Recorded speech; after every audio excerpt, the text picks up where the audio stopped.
का प्रेम सच्चा हो तो भगवान उसके लिए नंगे पांव दौड़े आते हैं। वहीं बात जब कन्हैया की हो तो कहने ही क्या। अपने भक्तों के लिए वह न जाने कितने रूप धरते हैं और कितनी ही अनगिनत लीलाएं कर चुके हैं, जिनका प्रमाण हमारे धार्मिक ग्रंथों में मिलता है। ऐसी ही एक रोचक कथा है जब कन्हैया ने अपने भक्त के लिए एक अनोखा काम किया। तो आइए जानते हैं इस बारे में विस्तार से।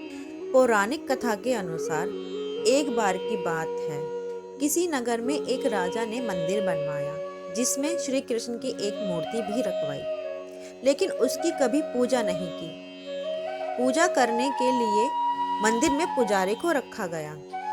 पुजारी नियमित कन्हैया जी को नहलाता और बड़ी ही श्रद्धा भाव से उनकी पूजा अर्चना करता। राजा भी रोज कन्हैया जी के लिए एक फूलों की माला भेज देता था और जब वह दर्शन करने आता तो पुजारी उस माला को उतारकर राजा को पहना देता। ऐसा करते करते पुजारी की भी उम्र बीत चुकी थी। एक दिन किसी वजह से राजा नहीं आ सका तो उसने एक सेवक के हाथ मंदिर में माला पहुंचा दी और कहलवा दिया कि आज वह मंदिर नहीं आएगा, इसलिए पुजारी उसका इंतजार ना करे।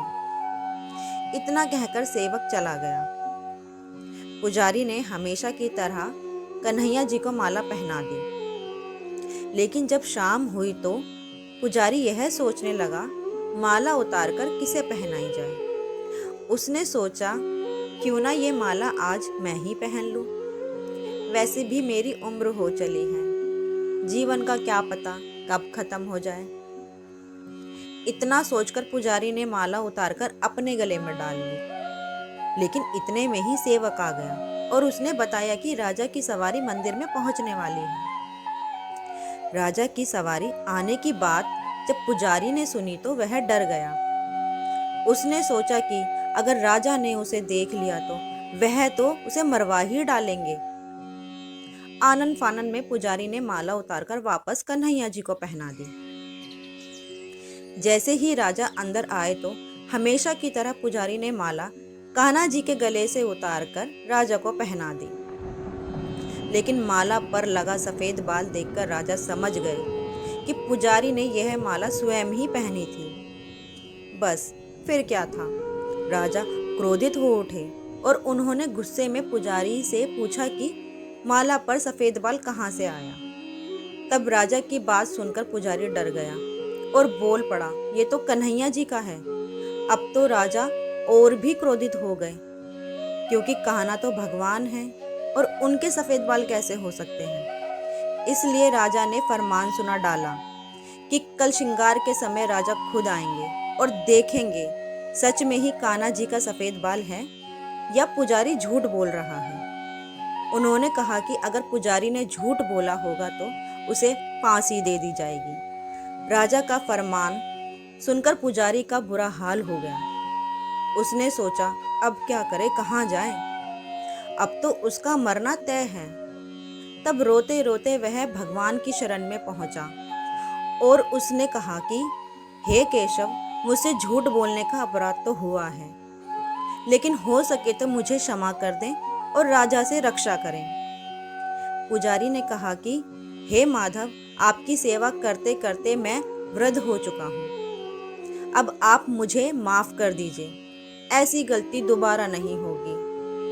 यही कहते कहते पुजारी की ना जाने कब आंख लग गई और उसकी आंख तब खुली जब सुबह हो चुकी थी।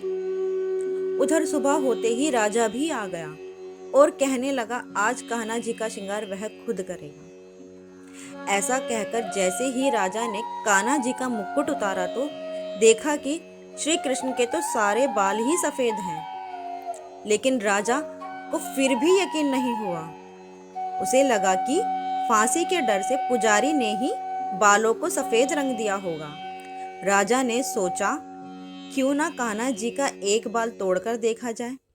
इसके बाद राजा ने कान्हा जी का एक बाल तोड़ लिया, लेकिन जैसे ही बाल टूटा कन्हैया जी के सर से खून की धारा बहने लगी।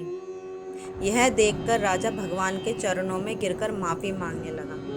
तभी श्री कृष्ण की मूर्ति से आवाज आई, हे राजन, तुमने मुझे केवल मूर्ति मात्र ही समझा, इसलिए आज से मैं तुम्हारे लिए केवल मूर्ति मात्र ही रहूंगा। लेकिन पुजारी ने सच्चे मन और पूरी श्रद्धा से मेरी भक्ति की है, इसलिए उसकी अन्य भक्ति को देखकर मुझे अपने बाल सफेद करने पड़े। कन्हैया जी ने कहा कि भक्ति में कभी भी संशय नहीं होना चाहिए और सच्चे भक्त की लाज तो मैं कभी भी नहीं जाने देता। अगर आपको ये जानकारी या विचार पसंद आए तो वीडियो को लाइक कर दें और चैनल को सब्सक्राइब कर दें और बेल आइकन को दबा दें, जिससे भगवान श्री कृष्ण और गीता से जुड़ी हुई जानकारी आप तक पहुंच सके। इस वीडियो को देखने के लिए और हमसे जुड़ने के लिए आपका धन्यवाद। राधे राधे।